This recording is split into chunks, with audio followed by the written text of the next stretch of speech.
tried enough, this love's gone cold. We just got too comfortable at home, keeping secrets in the dark, hiding from the hardest part, cause we both know we're just scared of being alone.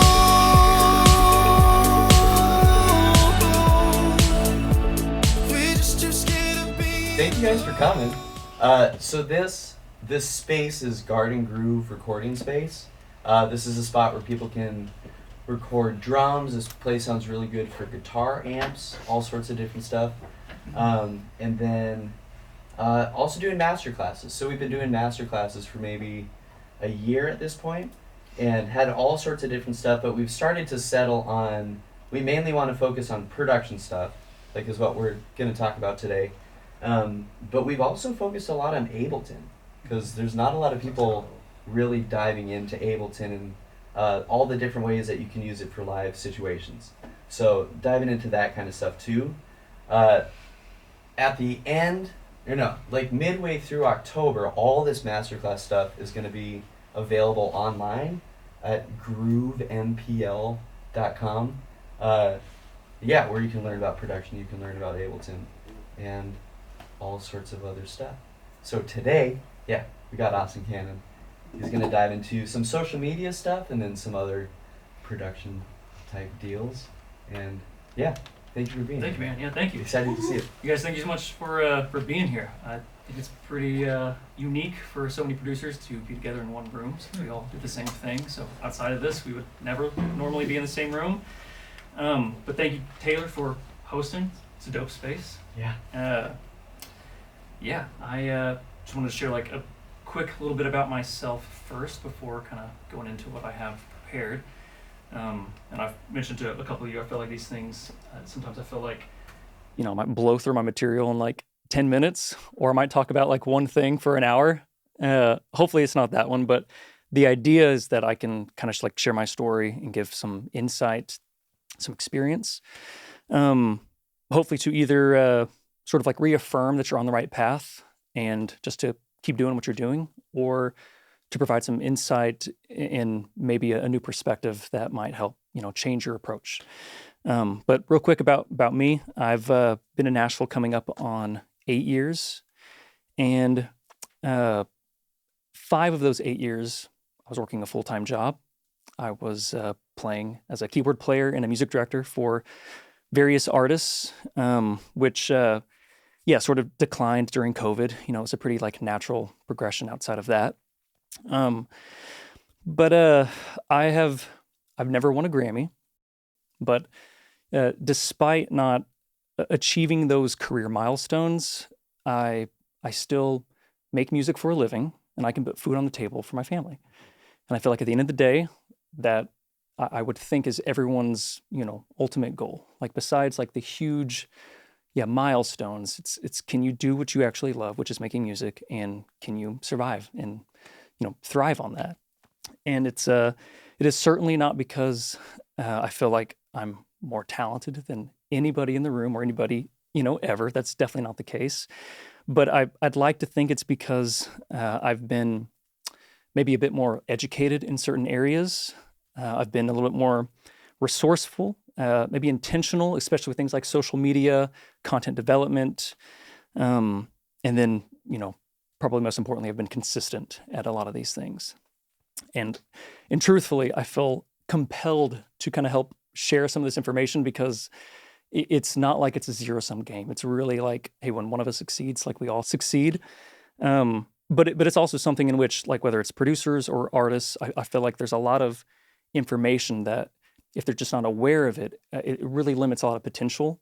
And that's kind of what I want to kind of break down. I've kind of put into like 4 cornerstones, basically, which would be like education, resourcefulness, efficiency, intentionality, and then lastly, consistency. But yeah, so I mean, just to kind of dive in, get a little drink of water. The music business side of things, I feel like unless you go to school for it, I mean, there's not a ton of information that is readily available that is so practical and broken down that like an average person just starting out, I feel like that's tough to find on the internet, especially when it comes to like negotiating, splits with artists and what to have in a contract and things like that.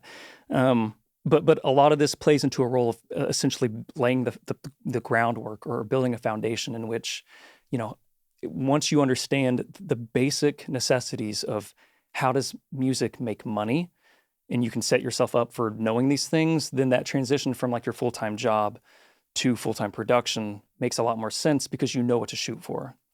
And you know at least how to protect yourself in a lot of areas that I feel like a lot of producers, a lot of my like collaborators and colleagues might not be fully aware of. And again, it's like it can really set you back in a way that you're leaving money on the table. But yeah, so basically, like the most practical, basic types of revenue in music, production fees and advances, compositional royalties, which is songwriting and publishing. You have, master ownership or back-end royalties, and then sync and licensing. And out of those four things, if you truly understand, what it like accounts you have to register for, how to collect all of those, like as soon as you get all that stuff taken care of, the rest is just really doing work. It's just doing the thing. And I can't tell you how many times I've been in the room with an artist who might not know they need, for example, like with ASCAP. I'm assuming everybody here has got an account with ASCAP. Does everybody here have 2 accounts with ASCAP? Right. A lot of people don't know you have to have both a writing and a publisher account. Now, there are some PROs, like BMI, for example, they essentially assign it to just one singular account, but there are plenty of other benefits of having an actual publisher account that would help, that you're literally leaving money on the table if you don't have that. That's just one of the things that, unless someone is telling you to do that, how else are you supposed to know? And when I look back at sort of my journey of, okay, what am I trying to figure out? Like, how do you just make money? I never had something like this. I felt like I reached out to plenty of other producers or, people I would call like a mentor or something, but it's not like the information was so practical that I could just grasp that, take it back, and then immediately like apply it to what I'm doing. But I've got my production agreement here that I want to pull up and just kind of talk through like a couple basic things that set myself up for success, even at a time in which I was barely making any money at all in music, because it's not like you can just start out, charging a huge production fee and expecting artists to pay that. That's not a practical thing.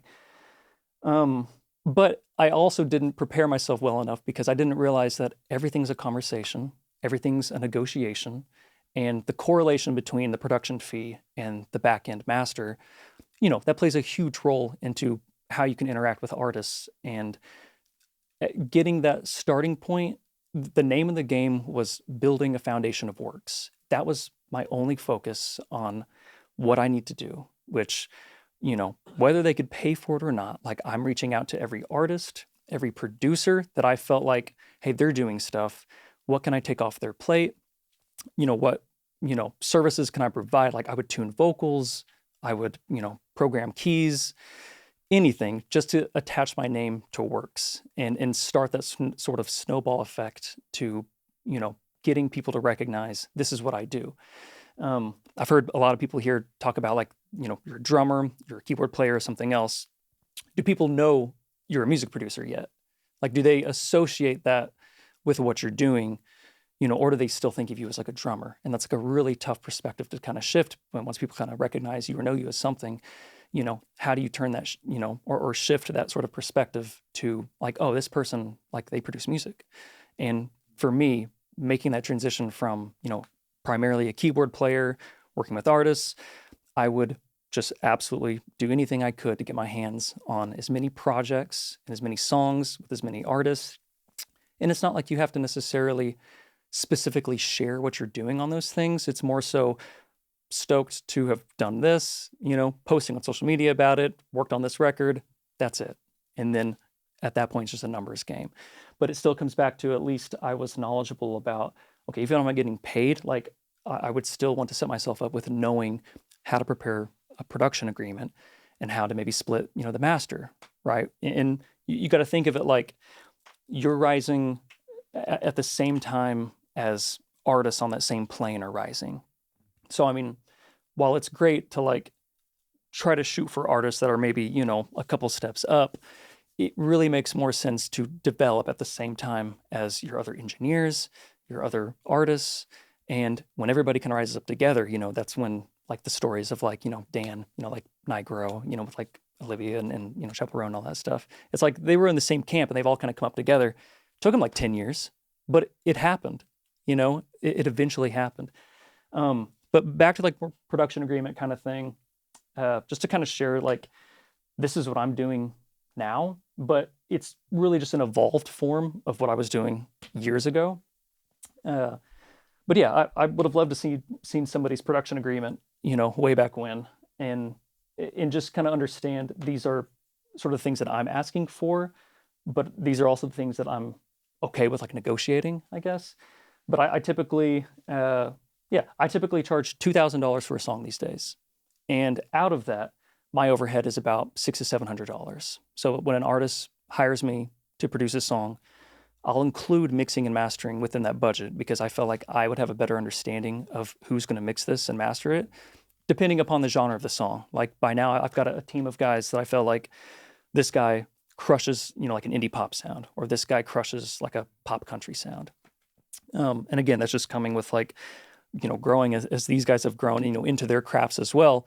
But I know what my strengths and weaknesses are. And even when I was just starting out, I would still, like if I was going to charge, maybe $400 for a song, I would still rather pay my buddy $100 to mix it, because at the end of the day, if that is what his main craft would be, I'm not trying to compete with that. I know my craft is production and I want to get better at that. I don't want to compete with this guy who the amount of hours that I've put into learning how to produce, he's put into learning how to mix. And I mean, when they say like it takes a village, like that's why. And it pays off in the end, because even now, like guys that I've been using for years, they might charge somebody else, twice as much as they're charging me, and those relationships have really panned out to help me like at this, stage in the game to kind of keep my overhead down. But again, yeah, so basically for me, this production fee, I'm including mixing and mastering in that, as well as like vocal engineering and vocal editing. If an artist, or if the song necessitates contract work, I'll add my guys' rates on top. If it takes live drums or abilities that I don't have, like I feel like I'm an okay guitar player, but if the song is going to be based around guitar, I'm going to have my guy come in. And I'll just add that rate on top.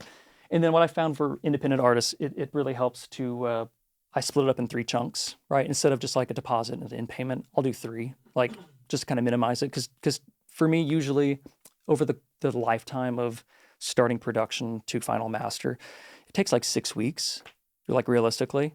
And usually with an independent artist, it is much more manageable to make, a smaller payment at the beginning, during the middle, which is when I've basically completed the production and sending off to mixing and mastering, and then a final payment at the very end. That's how I found works really well for independent artists when even for indie artists, $2K can sometimes be a stretch. But that's also when, I understand, okay, if they can't do a full rate, then I'll bump up the master, right? And those two things just kind of correlate. Most of my agreements, it's, they'll have to recoup the production fee before my royalty will kick in, but sometimes not. Sometimes if I want from $1, if it's going to be such a low thing, then yeah, I'll ask for that. It's like, okay, instead of you recouping the production fee, I would rather my back end, master kick in from $1 and then get like an invite code, from like DistroKid or TuneCore and all that kind of stuff.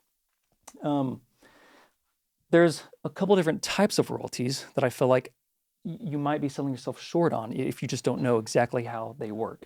I've got 2 in here.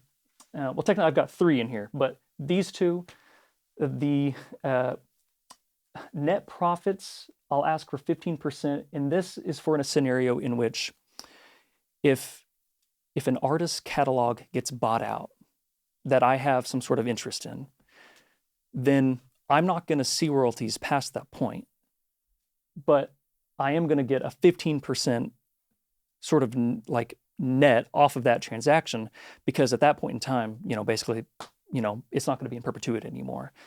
But that's if they sell their catalog, or they relinquish their copyright interest for a song.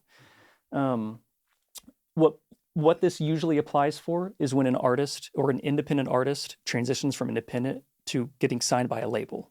That's what that means, because this is a label essentially buying me out, because they don't want to have,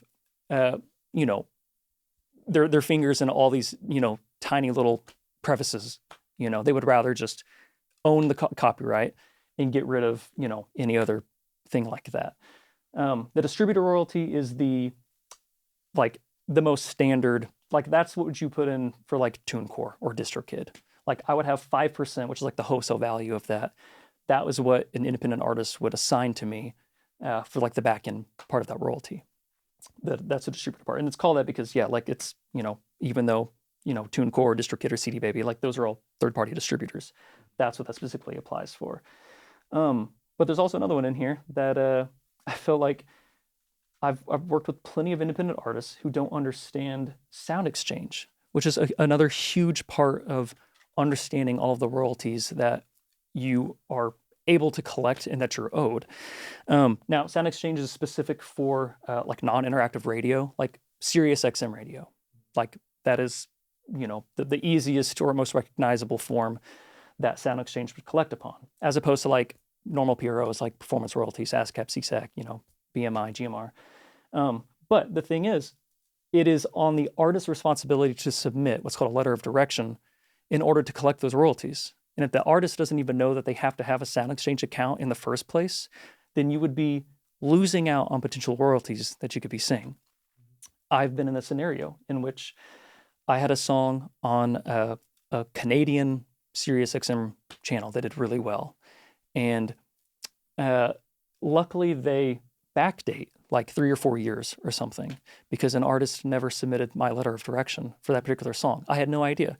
And then once I found out about the song doing well on Sirius XM radio, I, hey, what's going on?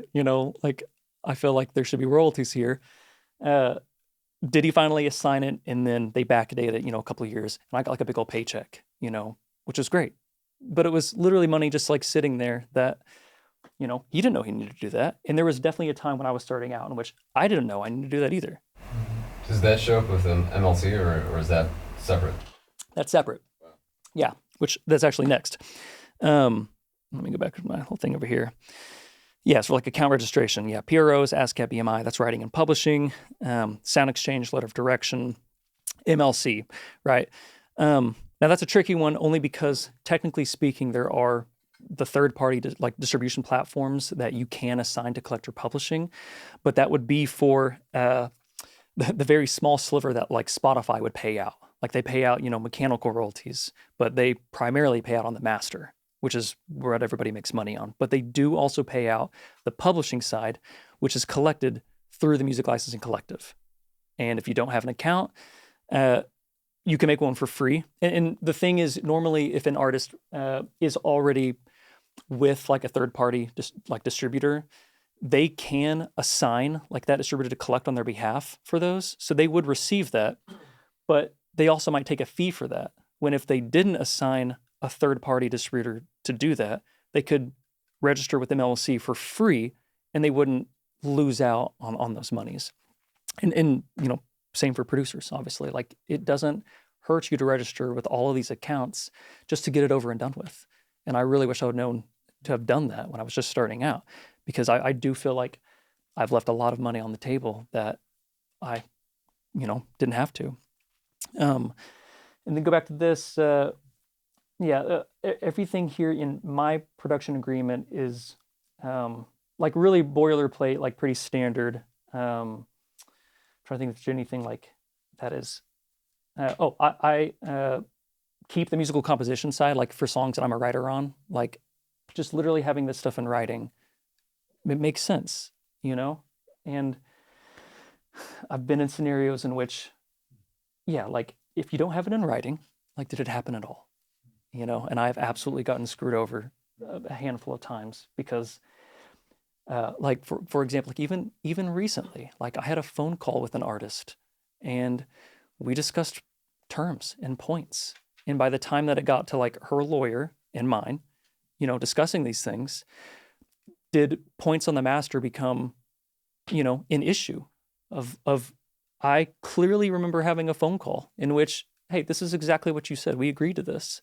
And the attorney, you know, was fully correct saying, well, I don't have anything in writing, you know, like that shit happens, you know? And so I do feel like, yeah, I'm compelled to at least just like, hey, like this has happened to me at least a couple times, you know, like, of course, that is not anybody's goal or anything else like that. But I do feel like I've learned the absolute importance, that no matter what level or stage that you're at, to get these like basic things taken care of first, you know, like all the business stuff that I feel like some artists might want to, you know, let's just make art, you know, like I get that.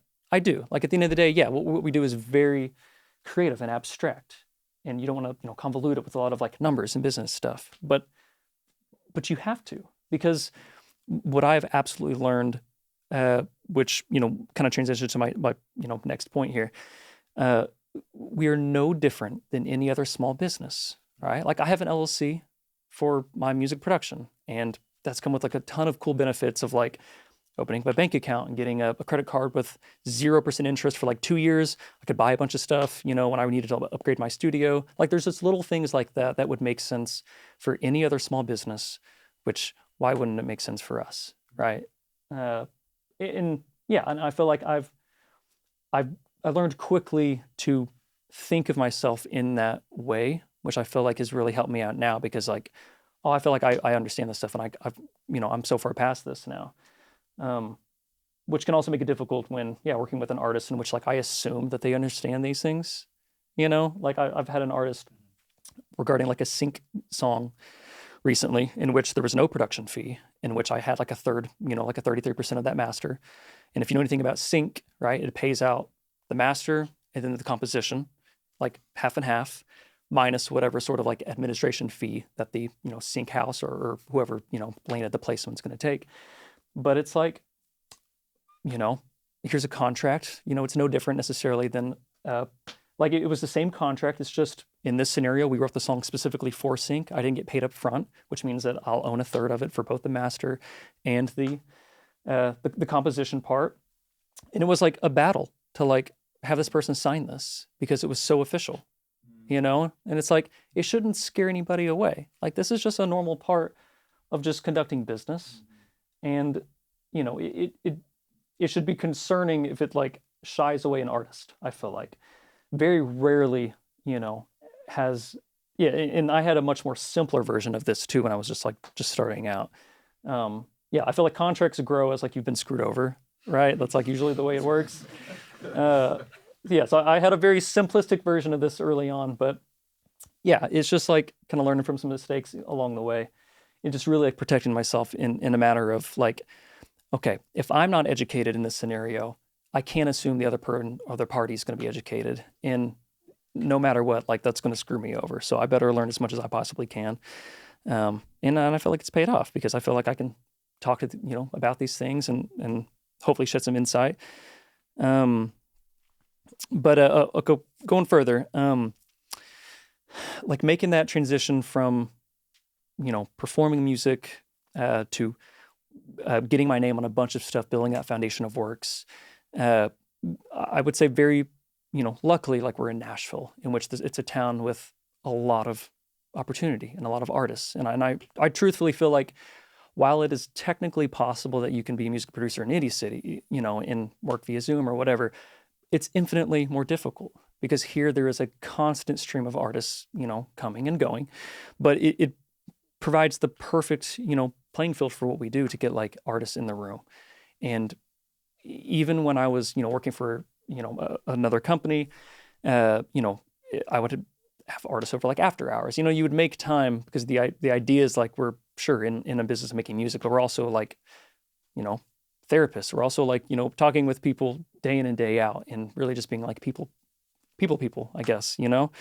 And the more people that you can interact with and build relationships with, the more opportunities you give yourself to turn these, songwriting sessions into demos. But through that, it also means you have to have a very efficient workflow. And I feel like that's something I kind of figured out a while back, was just like getting really familiar with like my setup and knowing what I had really well. And then, like having people come in and building out these demos in which it took me a while to understand what is my main goal here, because I would spend too much time on things that I didn't have to, because not every demo turns into a master. And learning to develop a workflow that is efficient, that lends itself to like what we do in the writing room is, conducting like the vibe, right? I mean, in most sessions, it's like 3 people, artist, writer, myself. I'm building out a track, developing some sort of arrangement, and inevitably developing this tangible entity, for the work. But, if I spend too much time on developing this sound or that, it could take away from the song itself, which is obviously the most important part. It could take away from that part being finished. And so I wanted to pull up a session that I did literally just last week with an artist here in town. Her name's Jennifer Hart. And this is just a demo. And I have one more project after this I want to share. But a shitty sounding demo, but a fully fleshed out demo, And it took me a long time, I feel like, to recognize, okay, what are the absolute like main elements that I want to focus on that will lend itself to focusing purely on like the melody, the lyric, does it feel good? And, can I bounce it at the end of the session and they can listen to it in the car on the way home and be excited about it? Because past that point, there's nothing I can do. Like, that's it. Like my job's like we're salesmen. Like this is my job to sell the artist on like, hey, this is a representation of what it could be. The rest is, completely on them, the universe, whatever you want to put it. But my intentionality is spent on developing a track in a song that, like gets it to a point in which does it at least just feel good without having to think about it too hard. And then after that, there's really nothing you can do. But there's like a pop country thing, super simple. We did this in like 4 hours. And to me, I feel like, okay, it does a good enough job at like, does the vocal feel good? Does it make sense in the context of what's happening? Because really at the end of the day, like all the artist really cares about is the vocal, right? But I still just like, I threw in some loops from Splice, like this is a pop country thing. So it has like just a couple different like Splice loops full of drums. They sound great. Couple guitar ideas, couple keys things. That's it. And I would say I've had plenty of sessions early on in which I would spend like an hour or something like trying to perfect like one sound or something like that, which took away because, I would rather leave with something like this that for sure feels incomplete, but at least feels holistically like the idea and the vibe than like half a song, that I feel like great about this one sound, but everything else lacks. Okay, let's play this.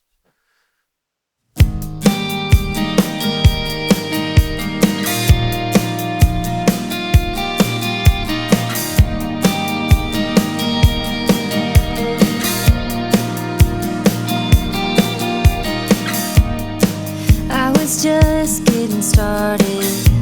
Stadium lights spelling out my name. A little taste of what I wanted.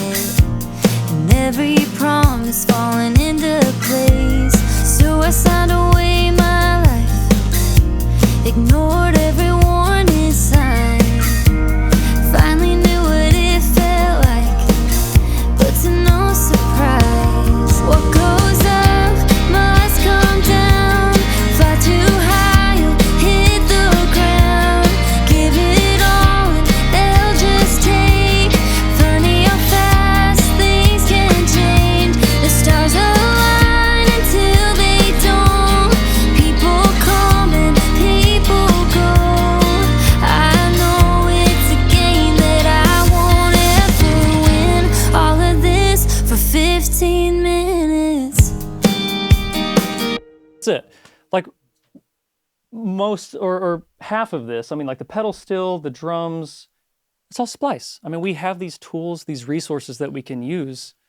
Yes. Are you able to turn that down for the preamp? Absolutely. Thank you. Thank you. Of course. We have these tools available to us that like make it absolutely easy, you know, at least in this context, because from here, the rest is just intentionality. You know, like if she ever chooses to move forward with this song, of course we'll go to a studio and do live drums. Of course, everything is going to get re-recorded. But my job is to literally just provide a foundation, you know, that serves the vocal, and that's it, you know. And then it's funny because JB is an artist here, and I wanted to pull up a project that it's actually a song that we wrote like 2 years ago that actually like just released. But it's one of those rare scenarios in which like, okay, this is exactly what I shoot for like every time. Like in a perfect world, this is what I would shoot for, because I've got the demo, like got the original demo pulled up, and then I have the master.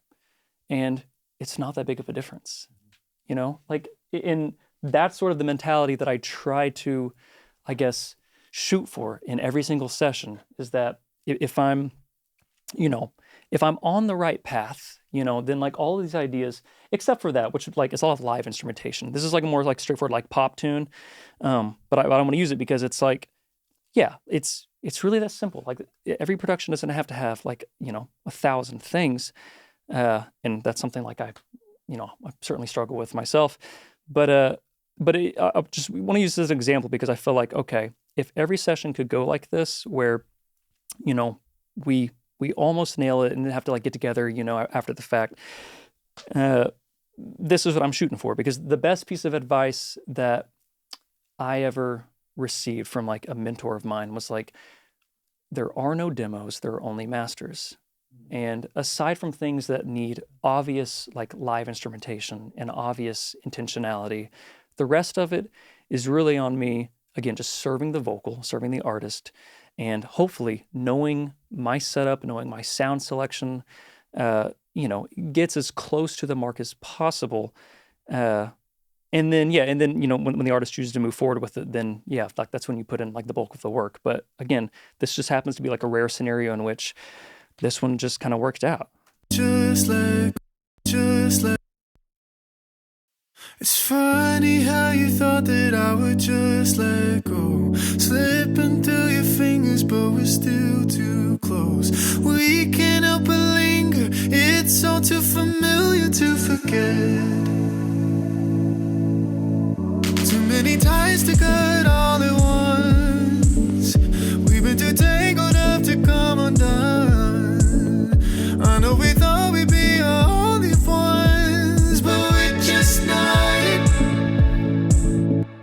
I think we tried enough, this love's gone cold.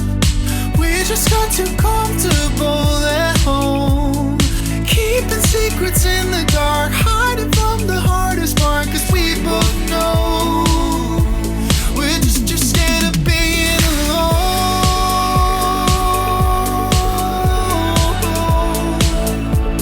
We're just too scared of being alone. Okay, so I'm gonna pause, and I mean, literally, it's like almost all the same. Ties to cut all at once. We've been too tangled up to come undone. I know we thought we'd be our only ones, but we're just not it. Not mix or master or anything. I think we tried enough, this love's gone cold. Right? All the ideas. We just got too I made it. comfortable at home, keeping just too scared of being alone.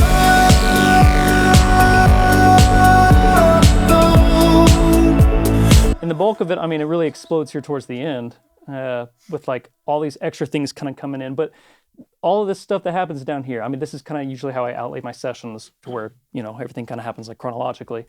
But like, yeah, none of this stuff existed in the original version, but the foundational aspects were there.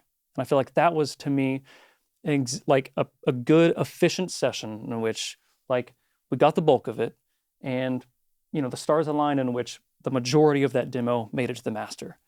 And, you know, if I could just replicate that like in every session, that would be amazing. That would be wonderful, you know, because it means that like, okay, I had a really good grasp on what the artist was going for that day. It means I know my setup well enough to where I'm not spending time trying to, whether it's like, patching cables or trying to figure out signal flow or something. Like I have access to the sounds in my head that I feel like should be there, and I can execute that quickly. And that's something I feel like over the years, it's like, yeah, like efficiency and workflow, that's played a huge role into transitioning a higher number of these demos to masters, because we don't get paid for demos, and I have a hard drive to prove it, full of hundreds of shit that will live there till the end of time, that will never see the light of day, And so at some point it's like, okay, what is happening? Am I like focusing on the wrong things? And when I kind of realized, like, actually, it's not like thinking harder, it's actually thinking less, like stop trying so much and just focus on like the bare minimum stuff that makes the most sense in the moment, in which most of the time it's really just make sure the vocal just feels great, I mean, and that's the majority of pop music. I mean, it also might depend a little bit more if you're in a genre aside from that, but I mainly work in pop and like more recent like some pop country stuff or synthwave. But yeah, I would imagine if you're like, more of like, rock-based thing or something, you have different focuses, how to develop that. But for the most part, when an artist is in the room, with the writer is in the room, I'm just laying out the groundwork for this track and ensuring that I'm capturing all the ideas in, an efficient way. And then, and if I'm lucky, then I can transition those numbers of demos that I'm doing to masters. And when I finally realized that, like, okay, that was the key, that's really when, for me, the light at the end of the tunnel sort of, illuminated, is because when I was working that other job and still trying to do all this stuff at the same time, I got to a point in which I recognized, okay, I'm actually booked out, like, in the future, like I know there's stuff on the horizon, which is always scary, like in freelance, of knowing like if something's going to come up.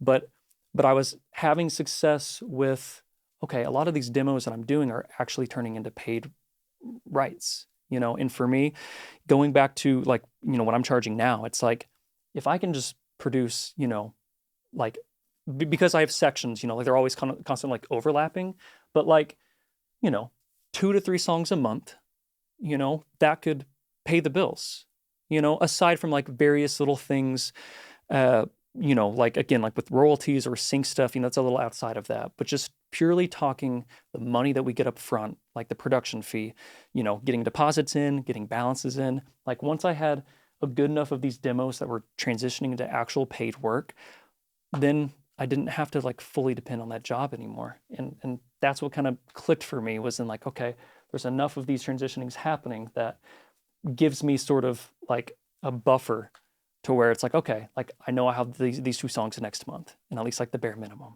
is kind of covered.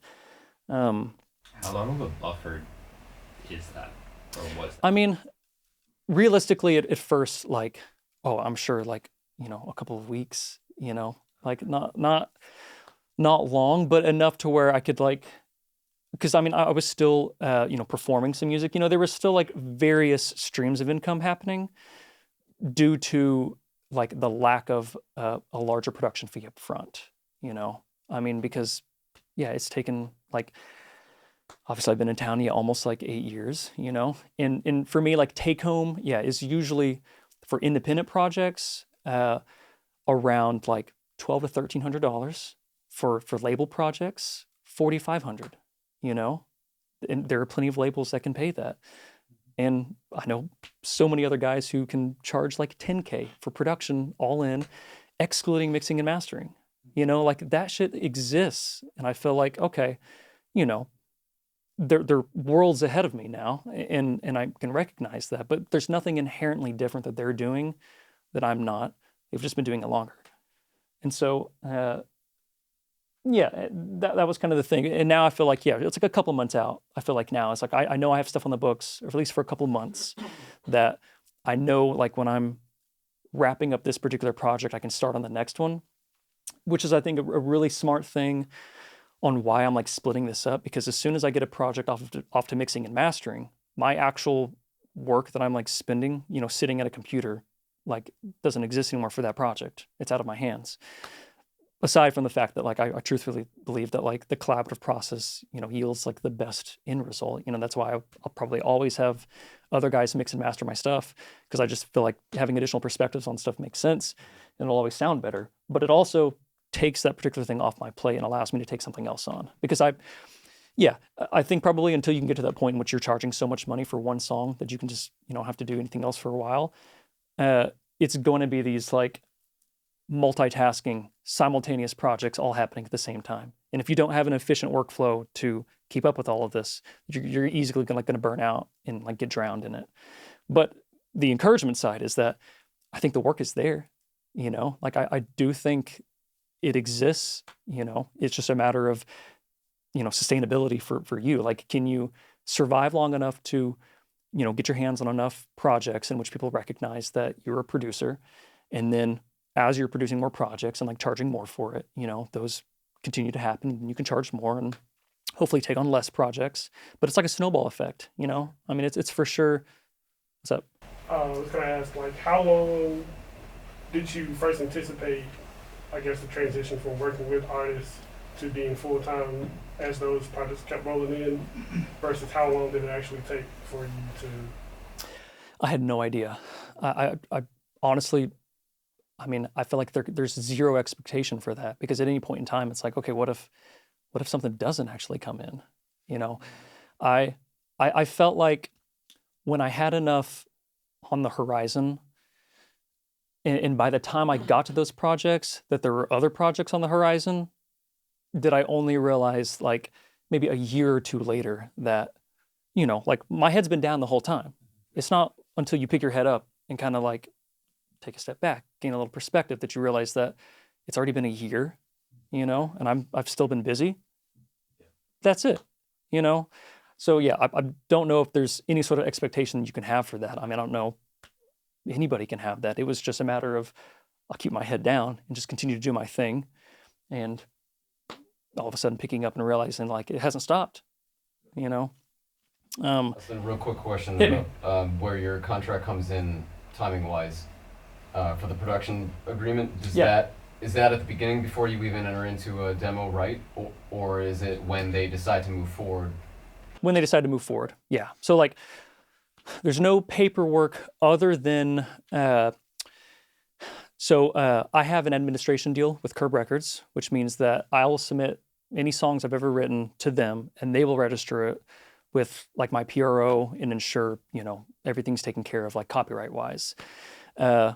Obviously before I had that, you can do that yourself, So I felt like if I was in a right, and, even if we got like a verse and chorus or something, like as soon as there's like an idea for a song, you could go ahead and register that, which kind of takes the place of like paperwork. But as far as anything contractually, no, my contract doesn't come in until they've decided, hey, I want to move forward with this. I say, great, I'll send them production agreement along with a deposit invoice. And then once that's taken care of, then it's kind of off to the races for me. So is there a recourse to the fact that you're the only one with the demo? When they leave, the artists don't have anything yet? It stays with you? The copyright stays with me for sure, but they'll leave with the tangible demo for sure. Yeah. I mean, yeah, I've never been in a situation in which like someone's put out music they didn't have permission for, I guess, if that's an extension of the question you're asking, which would completely be, against the rules. Yeah, because at that point in time, I'll own the copyright on the tangible recording. Even though we're all a third part of the composition, what they leave with is mine. And until they pay for it, or we work out some sort of, negotiation, like in the sync thing, for example, if I'm not paid for it up front, that means I'll own a third of that master. And then, if it lands a placement or something like that, then I'll make money at that point in time. Sure. But whether it's rights, or sync things, like things will still get registered just to initiate that a copyright like takes place, like make sure that the song exists on ASCAP's database. Gotcha. But until they actually want to move forward with that song, then that's the whole point of this. Is this relinquishes my copyright over it. It's a work for hire, meaning like I'm transitioning this to you, and then a part of the agreement is when, okay, after you make back all the money on this, then you know, I'll get 5% in perpetuity, you know, of whatever streams or downloads or sales that you make. But yeah, this only takes place. They don't even sign this until they tell you they want Exactly. to record. Yeah. Got it. Okay. Exactly. Yeah. So yeah, anytime an artist wants to move forward with a song, then I'll prepare this. Yeah. Or alternatively, you know, like their lawyer will send it, or the label, you know, they'll send their own version. Like everybody's got their own version of an agreement. But for the most part, when I'm working with independent artists, this is exactly what I'll use, and just swap out for different information, you know, depending upon I'm going to have like a bigger master percentage owned, or or they pay the production the fee outright. But yeah. Cool. Thank you. Yeah, of course.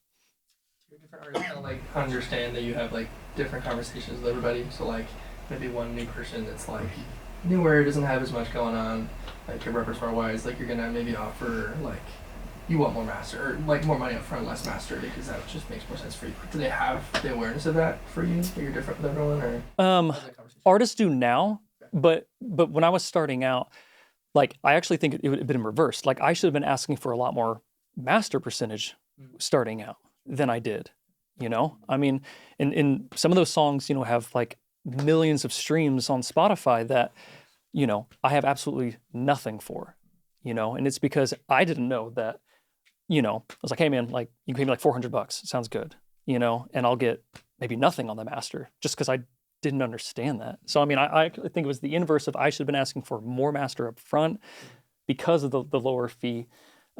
Towards now, I feel like the artists that I'm working with, they do understand it, and generally it is in their favor to own the majority part of the master.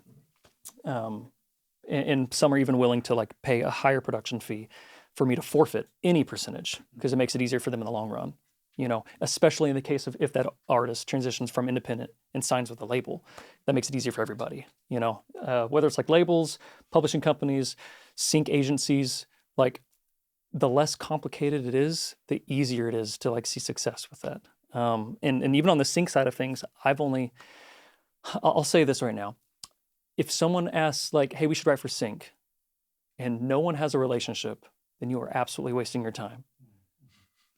Like this is the first year, like starting of January, that I have had an actual synchronization deal with a company who is actively pitching songs in my catalog for placements. You know, they're doing the work and they don't get paid unless I get paid, right? I've had countless sync rights prior to this taking place that probably nothing will ever happen because no one has a relationship.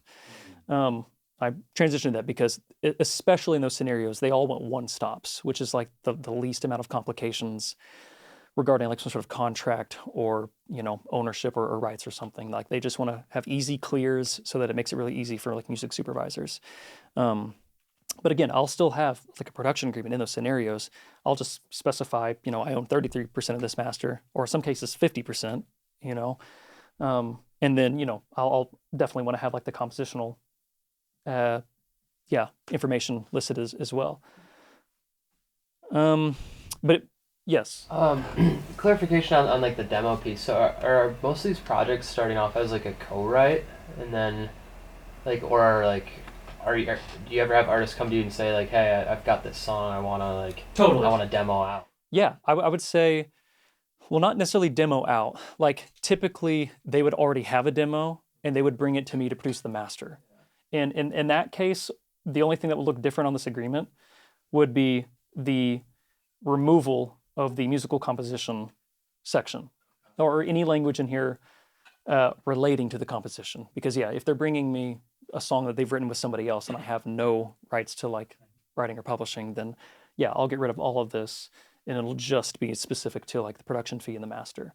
But yeah, I would say that's probably about, I would say it's like 70-30, like 70% of the songs that I'm producing, I am a writer on, and about 30% artists have written with like another co-write or something and brought to me to produce out the master. And again, just to give you like a horror story, like it you know, even recently, that exact scenario took place, and the producer of the demo came after the artist with a lawsuit asking for production royalties, even though no stems or no recordings were used. I feel like it comes from a place of just like, you know, a lack of education, in that like that has happened to me several times, you know, the reverse, in which like I've been a part of a write and I've done the demo and that artist takes it to somebody else. You know, I don't get a producer royalty on it. I don't even get credit for it. You know, I get writing credit. Of course, I retain my writing and publishing on the song, but unless like tangible recordings, you know, were used in the actual master, I'm not a credited producer on the song. And the producer came after the artist because, yeah, like I produced at the master. Like, sure, it was the same vibe, it was the same, you know, like idea, but no recordings were used. And like, what a bummer of a situation for that artist, because, you know, at a point in time in which like an artist is releasing music, we should all celebrate that, you know, instead of being celebratory and like motivating, coming after like her with, you know, a lawsuit. And it was, you know, completely like, you know, just uncalled for, but also like there's no grounds to it. You know what I mean? Because what an easy thing for any other attorney to look at and be like, well, were any of like the tracks used? No, then there's no claim to any of the master. But yeah, but back to the question. Yeah, I mean, it happens. Yeah, for me, like 70-30. Why does it feel like, for me, it feels extremely like confrontational to ask an artist for part of the master, especially like if they're an independent artist. Like, why do I feel that way? I don't know. I mean, it felt like that for me too, you know. But I feel like it's better to have some sort of like ownership in things in the long run. You know, like obviously, like when you care about stuff and you know put so much time and effort into it, like you want a piece of that forever, as opposed to just like a, you know, like a ghost producer sort of situation in which like, all right, I did a service, on to the next thing. Yeah, I don't know why it would feel like that specifically, because yeah, I feel like most artists would understand at least like the idea of like producer points or you know points in the master. That's like a normal thing. And it's so much less of a thing now. Like the first guy that I ever interned for, like his mailbox, you know, money mailbox checks like are outrageous, you know, but he was producing records back in the day when they had like, you know, $100,000 for like an EP or something, you know. And so like getting 5% of that as opposed to 5% of, you know, $2,000, like, yeah, that went a lot further back then. But I couldn't say. I would think most artists would have a basic understanding of like at least some percentage, like 3 to 5 is normal, like pretty standard across the board. I've known producers who charge as much like or ask for like 15 or something, but again, are you talking for the master? For the master, yeah. But I would only think that would be in a scenario in which they can't afford a high production fee, because to me, like if one goes up, the other has to go down, and vice versa. So I mean, if they are not giving, you know, points on the master, then I would hope that, you know, it's compensated for by the upfront payment. The last sort of section that I had was, yeah, diving a little bit more into like the social media side of things, because I do feel like over time, I could recognize that a lot of other producers weren't necessarily establishing themselves as a brand. And kind of like what we talked about earlier about like looking at yourself like a small business, in which comes like marketing, you know, and setting yourself apart from all the other stores out there. You know, what can you do? And I happen to find like my little sliver of brand awareness came from like focusing and being really intentional with my Instagram. And I think a number of you have already kind of mentioned, like, that's kind of how, like, you found me or followed me. But I have a little screen recording of, like, my Instagram from end of 2019 into the top of 22, or sorry, into the top of 2020. But prior to this, I feel like, okay, like, at this point in time, and I know this sounds, like, super silly, but focusing on, like, photography and like quality captions, and again, just trying to do something that I feel like I didn't see a lot of other producers doing. It helped at least establish some sort of like credibility to what I was doing. And then it really wasn't until okay, hold on, how do I do this? If I can, oh, there we go, now I can scroll. Okay, so like, I felt like, okay, I can take nice studio pictures and I can write, some copy that is hopefully like engaging and starts a conversation that people engage with. But it really wasn't up until this photo in which I attempted to brand myself with a very cohesive color scheme. And again, guys, I know this sounds so silly, like talking about music production, but this was what worked for me. I got really intentional about the colors that I was, I guess, like wanting to have in the photograph in the first place, but also like editing. Like I've used Lightroom to edit all my photos for freaking ever. And starting with like this one particular filter and then kind of like customizing it, until it was like my own thing. But over time, like it just kind of grew into which it became recognizable. And out of that, it's like the Instagram represented the studio, and then that studio became more of like an extension of my sound. And all of those things kind of taking place is what inevitably drew in artists, because, that was kind of like the funnel that, I could provide credibility for what I was doing. I'm busy, I'm working in music, I'm doing these things. And it became recognizable in the sense of like, when somebody saw on like an Explore feed or something, it didn't necessarily just let them think of like the studio, but hopefully like as me as a producer, like this was kind of like my business card for a long time. And then trying other like random things with like anytime I had an album release, instead of just doing the cover, like doing like a weird like thing. I've tried multiple approaches over the years, but the idea is that I was intentional with something that I had at my disposal that I didn't really see a lot of other producers doing.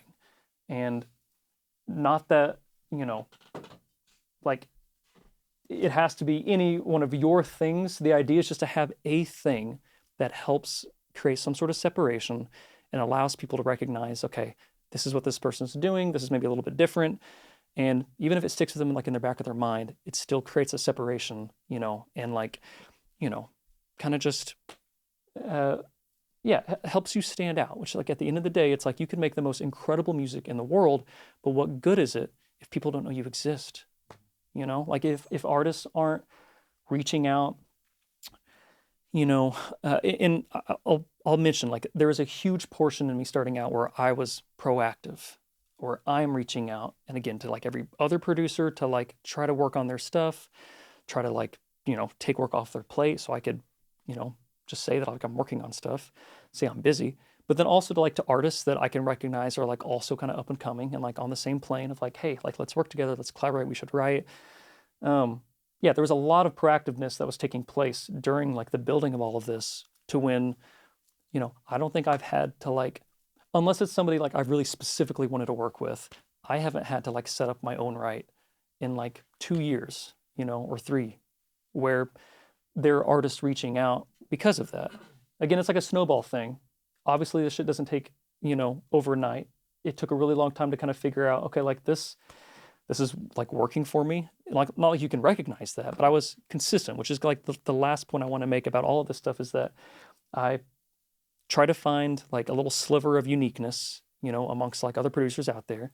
I use Instagram as a main tool, like as a business card, or a calling card to sort of attract people, funnel them into like at least clicking on my website link. And then hopefully they listen to my Spotify, like little selected works thing, to where they see this, they're intrigued, they dig deeper, they find my sound, they want to work together. And it was just doing that over like, almost 8 years, that I felt like really like allowed me to kind of make that jump from having to work another job, having to, play gigs and stuff, just like make ends meet, to where now I feel like, I, again, never won a Grammy. I've never had like a massive like radio single or something, but like at the end of the day, these are all steps that I felt like led to a place in which I can, like I can say like I make music full time. Like that's all I do with various aspects, whether it's like in the sync world, and even, because of the Instagram, it opened doors to like brand collaborations, you know, that I never thought I would have access to, where not only do I get free equipment, you know, stuff that I would buy anyway, but I also can get paid on top of that, which is insane. And but back to just, you know, allowing these tools to you know, help create that separation, build a brand, build like this, you know, idea of this is what I have to offer that maybe other producers don't, that has allowed me to, yeah, I feel like have a career in music. And yeah, it's like I can put food on the table, you know, and I'm happy with that. Like if that's all it ever is, then I can live with that, you know. But it was a huge leap, obviously, to just get to Nashville in the first place. But, you know, we're here. And I've got plenty of friends from back home that I felt like were more than capable of making a career in music. But that was definitely the hardest part, making the leap to a place that had the opportunity that it does. And then again, another leap from working from somebody else to now just working for myself. And I really do feel like, yeah, over the years, it's all stemmed from like, I put the time in that it takes to like educate myself, to be sure I'm collecting the royalties that I'm owed, to build a business, you know, like anybody else would. Like, you know, if you're going to open like a bakery, you know what I mean? It's like, you still got to do all these same steps, you know, you're just selling a different product. We sell songs. And then, yeah, all the way to where it's just like, once I kind of felt like, okay, things are working, then like just let the snowball effect happen. And then, you know, you'll pick your head up after a couple of years and realize that like, oh, okay, like I'm doing the thing, you know? And then back to like the guys that I look up to that I feel like are on top of the world, you know, again, like, there's nothing different that they're doing. It's just they've been doing it longer, you know, and they've figured out what works for them. But I feel like I'm in a stage in which like it's a numbers game, you know, like I know what I'm capable of. I've got a good, efficient workflow. I've got a good client base. But, you know, it's just the more songs that I can be a part of, then the higher chance that one of the songs really pops off and, you know, makes up for all of this time and money and effort, you know, spent getting to that one point in which like the number one happens that like makes up for the last like 10 years, you know, which I feel like is usually the case, you know, like there's plenty of people who it takes a long time to get to that point. But at the same time, it's like if we were working any other job, like if you wanted to be a doctor, then you'd still put in the same amount of work, same amount of time and effort, you know. So that's my spiel.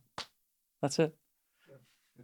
Yeah. Any questions or yeah, thank you, man. Thank you. Questions like stuff, because I know we've got like different perspectives, different, you know, like lanes, like and there's plenty of stuff that I'm continually learning and everything. And yeah. You guys cool, yeah. So once the artist is excited about the demo and wants to move forward into turning into a final master, and you present them the agreement, how do you explain it in such a way, especially for newer artists, that is like digestible and it doesn't feel like they're just drinking from a fire hose? Because I found a lot of artists don't even like know about a fraction of the music industry, really. I mean, depending on where they are. And that's a huge problem. Yeah. You know, it's on them. Like everyone is responsible for educating themselves. Like it's not necessarily my job to educate people on music business. You know, it's not. If they have questions on the agreement, then I would hope they would ask. Luckily, like most artists that I get to work with now, like have already been through this. And, you know, but again, like I mentioned, like I was in a scenario in which this chick was, you know, weary about signing a contract because she had never been in that situation before. You know, it's on them to like educate themselves.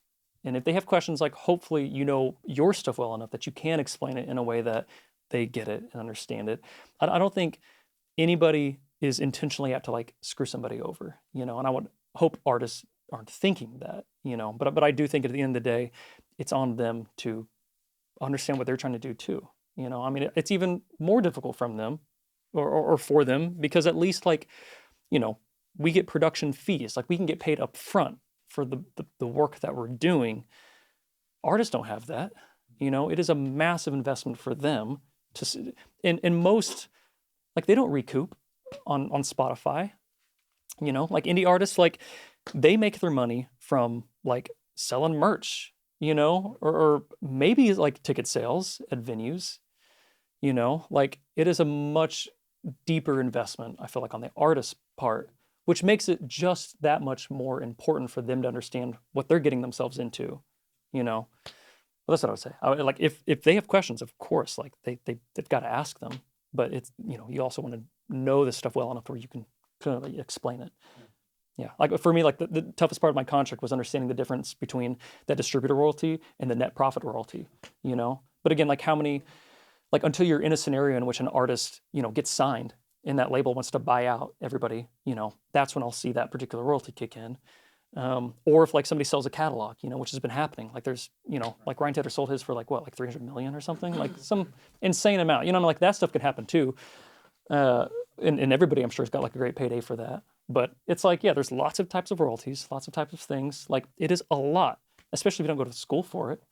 But that's why I feel like, yeah, that's why I feel like, okay, maybe I've put in the time to educate myself on these things, and it's helped me maybe have like a leg up on the competition.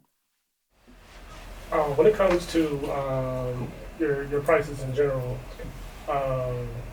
as you kind of are climbing the ladder, what was your approach in staying like fair and competitive or attractive in your pricing, especially when it comes to artists that may not have a big budget, but they want to get something done?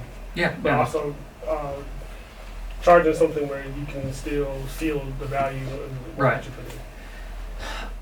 For me, it was about knowing like my own limitations and about the expectation of the artist and what's competitive out there. So I know I'm not a great mixer. And so if an artist didn't really have a budget, if anything, I would still try to ask like, do you have like $100, $200? We can work out some deal on the master. But then I would use that money to pay a mixer to ensure that that body of work speaks louder for itself than, you know, like my take home. And again, this was at a time which like I had other money coming in, you know, so I do feel like that's got to weigh on like, you know, where you're at in your, you know, career and all that kind of stuff, because it's not like I was depending upon that money to like survive. It was more so a reflection of I would rather put the money to its best possible use, which was ensuring it had the highest quality as opposed to like pocketing it, you know? So like, even if they didn't have any budget at all or something, like, I mean, I wouldn't lie. Like there's got to be a time or two in which like I would have paid out of pocket for something, you know, like if I believed in it that much, you know, because again, I do feel like the more work that just gets out there and the more competitive and high quality it is, like people recognize that. And that's what, you know, drives more work, snowballs. You had some? Yeah. I was going to ask about like how you kind of stayed like in a positive like growth mindset, if you will, when you're transitioning from like full-time job into like full-time music, because that can be like anxiety-inducing. This is coming from somebody who was freelancing and then now I'm full-time at a job because I just couldn't hack it, respectfully. So like that's part question. Then part two is kind of like, did you have a musical support system, like mentors that are in the music industry that were like helping you kind of navigate your way through this journey? Man, I didn't really. I feel like the guys that I looked up to was like from afar, you know, just kind of like watching what they're doing and try to get my hands on like, you know, stuff. But it's not like any one person was particularly like guiding me that like this was the right thing to do. I mean, it was a lot of like, you know, kind of hit the ground running, you know, or run before you can walk kind of thing. Yeah, like I really had no expectation on like if it's going to work or not. But I also feel like there's something to say for like, if you don't have a plan B, like plan A has to work, you know? And I mean, and especially in a scenario in which like I have 2 kids, you know, and especially going from a job that had like health benefits, you know, but like I could have put those benefits to work though, because I was pretty miserable, you know, like it's kind of one of those things in which like, okay, yes, like I've got to take care of my family, and you know, there are certain aspects of like having that security that like makes sense, but like at the cost of what, you know? And yeah, again, it was like, I definitely wanted to be sure like, okay, there's work on the horizon, which is what like I could base it off of. Like, okay, I know there's work like, you know, a couple of weeks out or, you know, from now, that if I just keep my head down and just pumping this stuff out, using Instagram, you know, like the amount of stuff that like I marketed, I'm sure like completely overcompensated for how little work I was actually doing, right? I mean, we do live in like in a very perception-based sort of reality, and Instagram just happens to be a tool in which, you know, like, yeah, people like they easily use that to like showcase like a very glossy life. But to use it, for business, like I'm just marketing, you know what I mean? And people recognize that. And as long as the work like backed it up, then I felt like it was going to work, because even if I had absolutely nothing on the calendar, people didn't know that, like it sounds strange to like create a facade like that, but I really think that like, okay, this is my gateway, to everybody else and their, funnel to me. Like I'm in control of that perception. Like I have complete control and I can utilize this to my advantage if I'm intentional about it. If I make content that's engaging and that like captures them and makes them think that I'm like super busy, that will happen, And so I felt like using that to like really push through that time in which maybe there wasn't actual dates on the calendar. I just kept pushing through and eventually dates on the calendar happened, I'm sorry. Go ahead. You haven't asked one yet. Cool. What's been most helpful for you in helping artists convert from just writing with you to wanting you to finish the song? Has it been the quality of the demo? Has it been just like the quality of songs that you're able to write improving? What's like improved your conversion rate on that the most? I mean, I think it came down to like the efficiency aspect in which when I realized what am I actually trying to accomplish in the writing room, and realizing that like, yeah, I mean, I could spend all day on a track, but like if the artist doesn't feel like confident about their own performance, if they don't feel super confident about like the melodies, things that like aren't the track, I feel like that was the switch that I made, that like, okay, I'm doing two things at once. I'm building out a track, but I'm really sort of trying to capitalize on like the excitement of the artist and ensuring that, they sound as best as they possibly can. Like I would love if I never have to like spend time on a demo after the write is over, but I will like almost always go back and at least like melodyne the lead vocal, and just ensure that like, does their vocal sound incredible, and then the rest is like, yeah, just getting the track to a place in which makes sense. It's not like it has to be finished. It's not like everything is like the JB thing, where it was just like, man, we were really on it that day. That's what I would love for my sessions to look like, in which the ideas that we had were the ideas. It's not always like that. And for me to help balance that out is really just paying more attention to like, yeah, are the melodies strong? Does the artist, do they sound good? Like that's where I try to spend like the bulk of the time, like once we get a song written, because most of the time, in like a 4-hour stretch, like, yeah, as I'm building out a track and stuff, you got your top liner and the artist, they're working on like the majority of the lyric. I'll pipe in lyrically when necessary. Like if I got the track to a good enough spot, I can like loop verse 2 and we'll all three just kind of hone in and write on the lyric. Or if they're stuck on something and I'm like a tiebreaker, that's when I'll kind of pipe in. But for the most part, I'm just trying to like get the arrangement set. Does it make sense? Get a couple sounds, from each thing, from each, like I would call it like category, like, whether it's guitars or keys, drums, bass, like the foundational elements to a track, but at its like bare minimum, and just get those things there, then spend the rest of the time on like the vocal, and then not like the last like 30 minutes, and just like slapping a vocal on. I feel like that is exactly what not to do. I would rather spend 2 hours. Like I've had so many sessions in which we use the demo vocal, like that happens all the time. Even like for me, like one of my biggest songs, like of course we tried for another vocal day. Like I'll always, like if an artist moves forward with a song, then I'll schedule out another vocal day and we'll spend all day on it. And like if we can't beat like, there's just something about like when you're not thinking too much, about like the demo. And if we can't beat it, then we'll just use it. And then like stack and do like BGVs and get real intentional about like ad-libs and stuff and do all like the exterior work on that.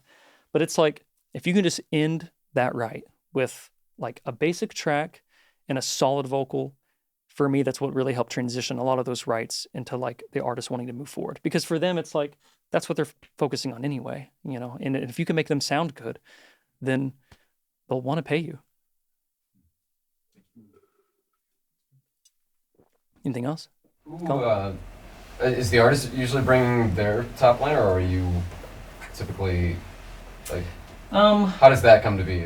Yeah, most of the time it'll be me. Like most of the time, like if I connect with an artist and they reach out and session or schedule a write.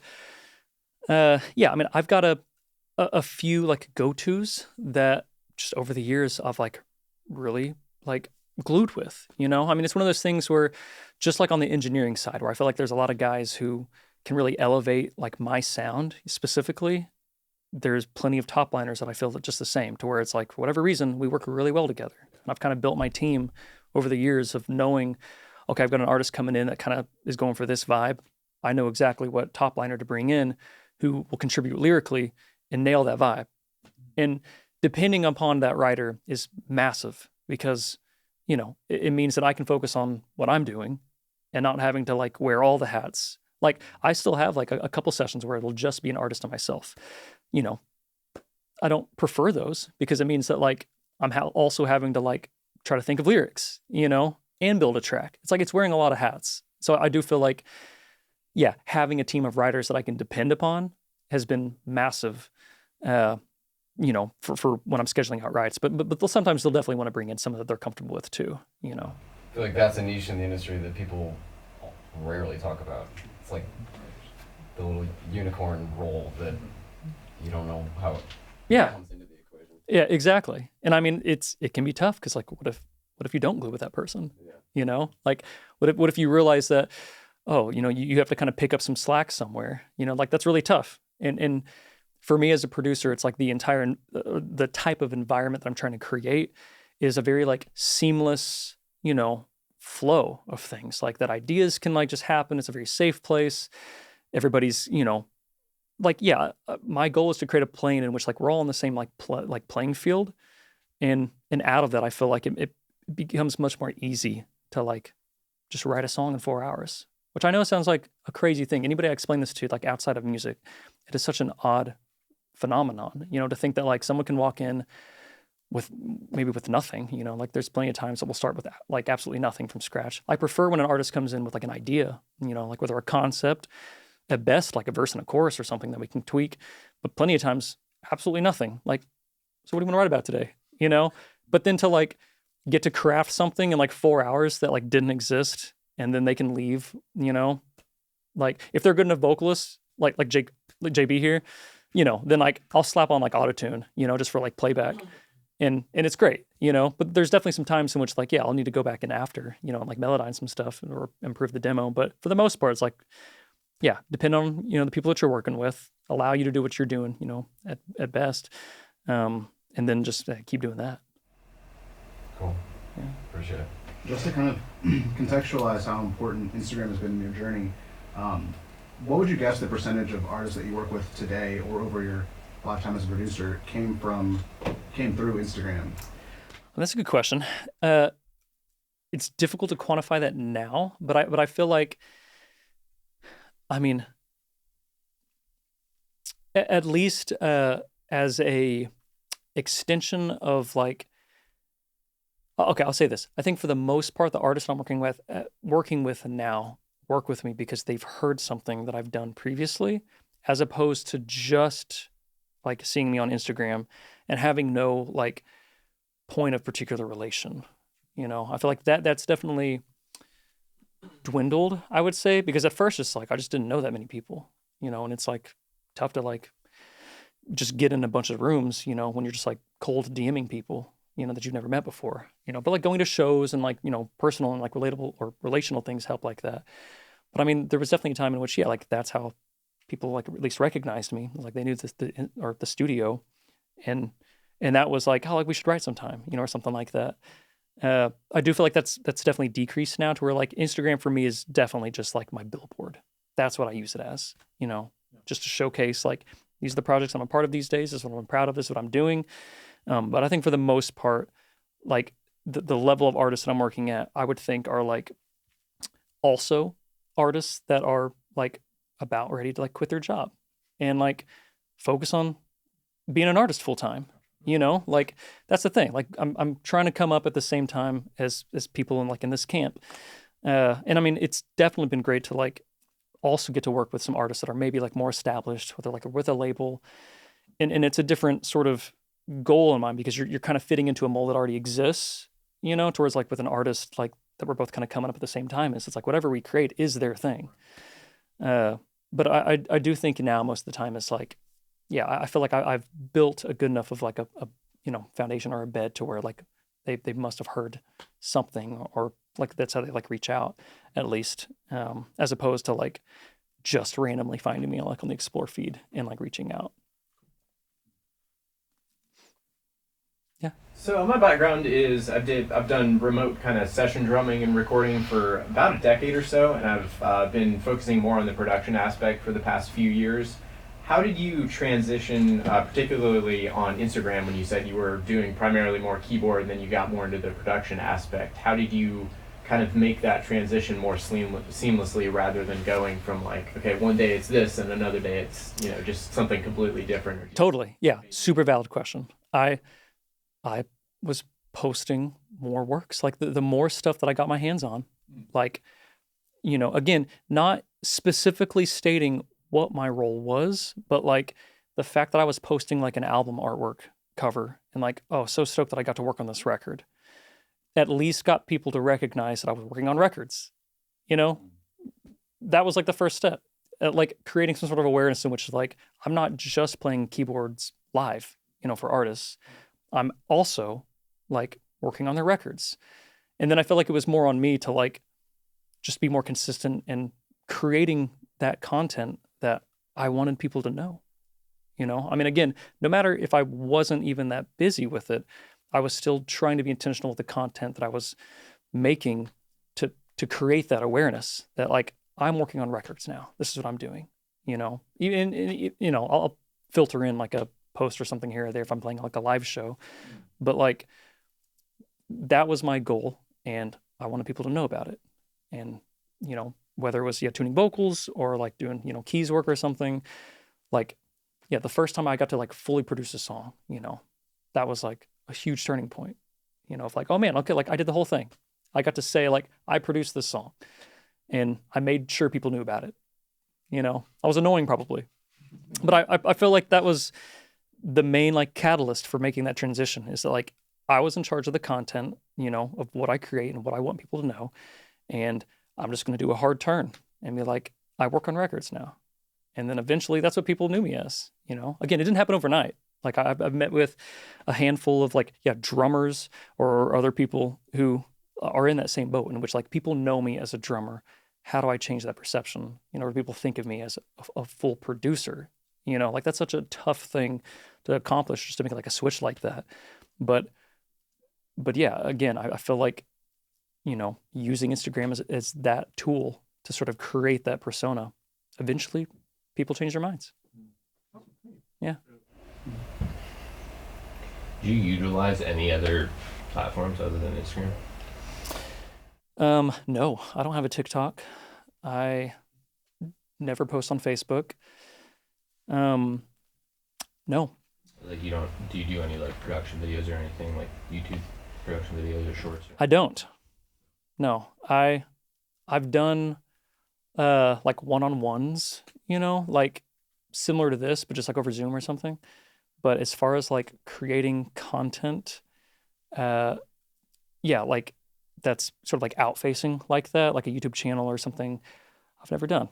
Yeah, I mean, this is why I feel like this is such a unique thing and cool for me because this is the first time I've ever, which sounds crazy to, you know, call it a master class. I would call it like a workshop.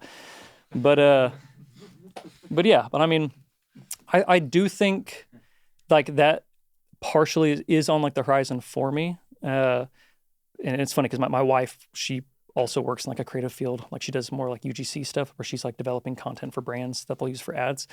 And she's definitely, I mean, her influence on all of this stuff has been like massive. You know, I definitely can't deny that she's probably even still like edits my photos all of the time, you know, because like she's just great at that stuff.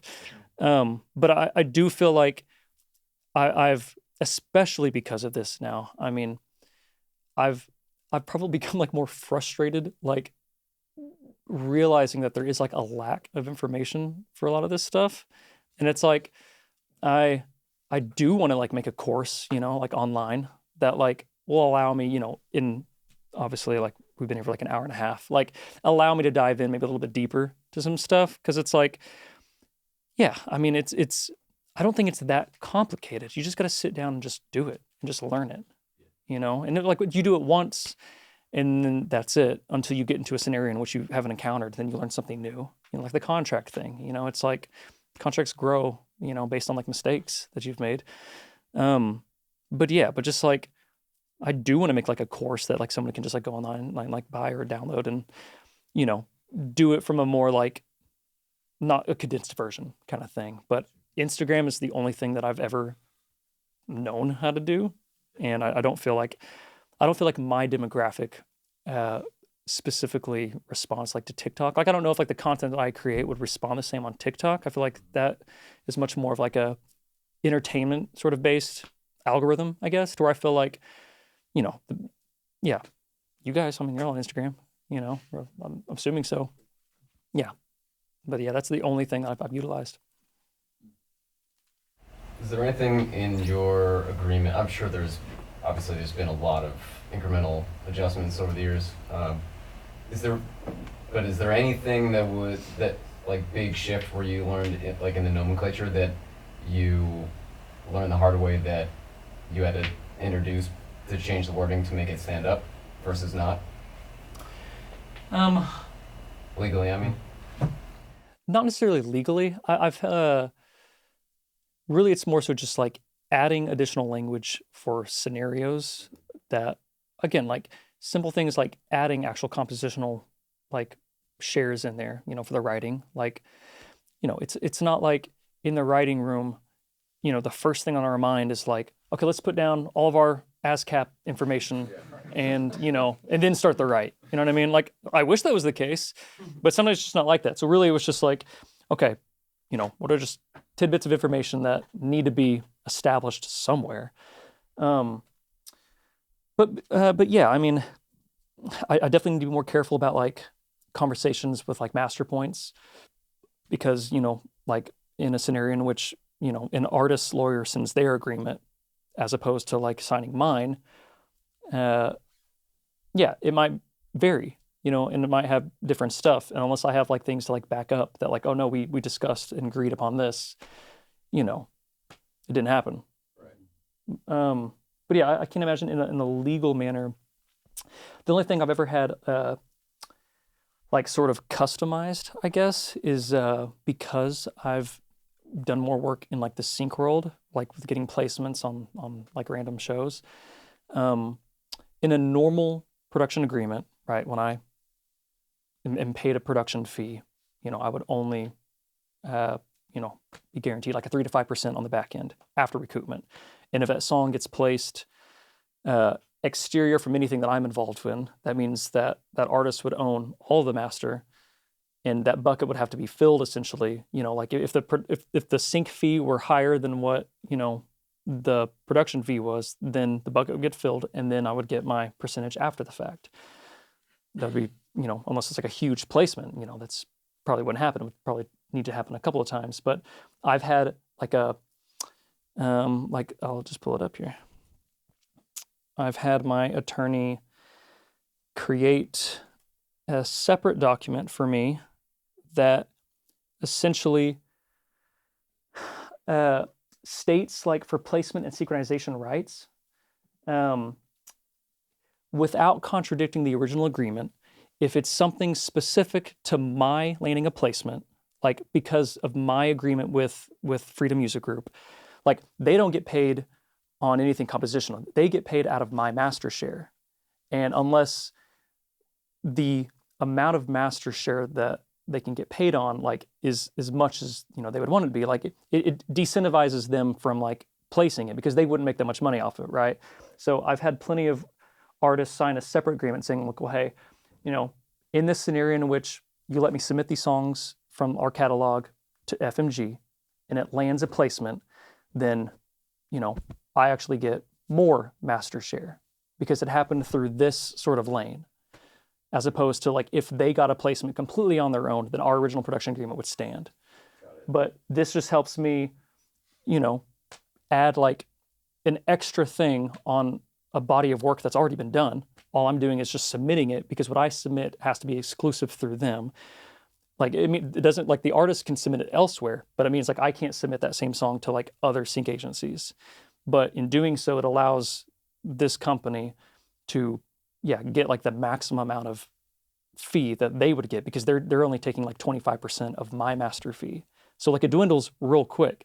And if it's not, a 50-50 split like with the artist, or at least like a 33%, it decentivizes them from placing it, because they're not going to make that much money from it.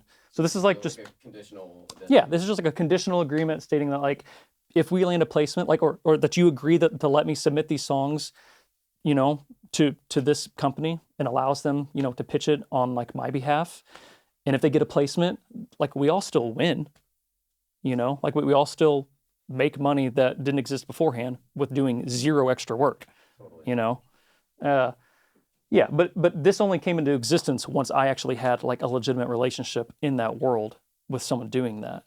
And then for them to like explain to me like, well, hey, like we're not really interested in songs in which you only have 5% of, Right. like 25% of 5%, like they're making nothing, so this just helps me add like one extra potential stream of revenue to songs that have already been completed.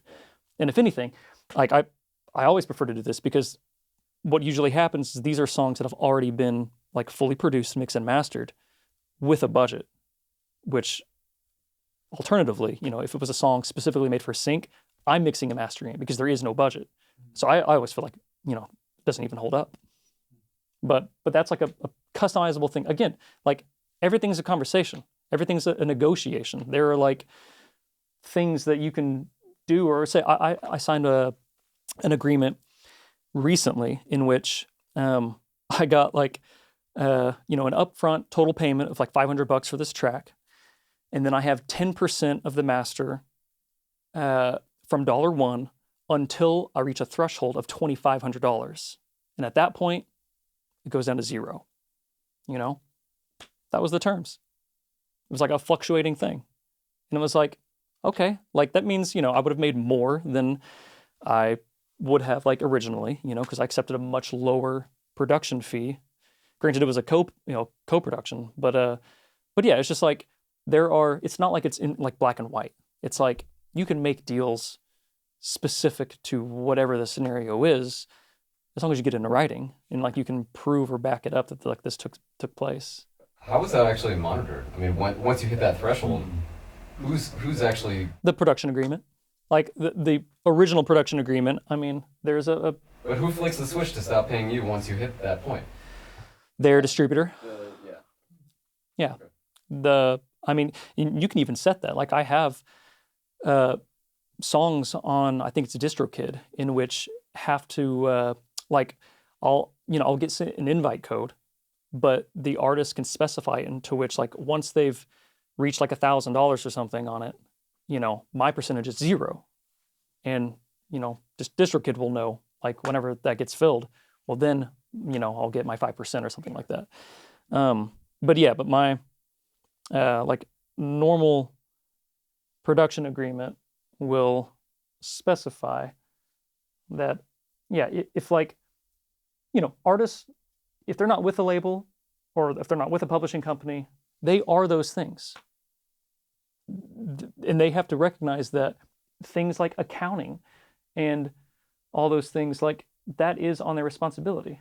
Hold on, it's in here somewhere. Oh, accounting.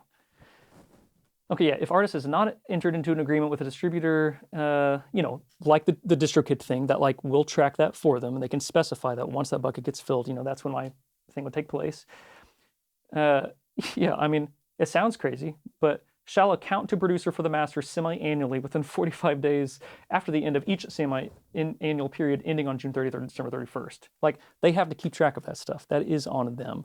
And I have a right, which is like the next thing, like to audit them, Granted, these are scenarios in which I would hope, like, you don't have to use these, but they exist. And that's the whole point, is that you're building in scenarios in which you hope to never come across, but you'll thank yourself that you had something like this if you do. Good question. Anything else? Thank you for doing this, dude. Yeah, I mean, this was a blast. Thank you guys for coming too. Yeah.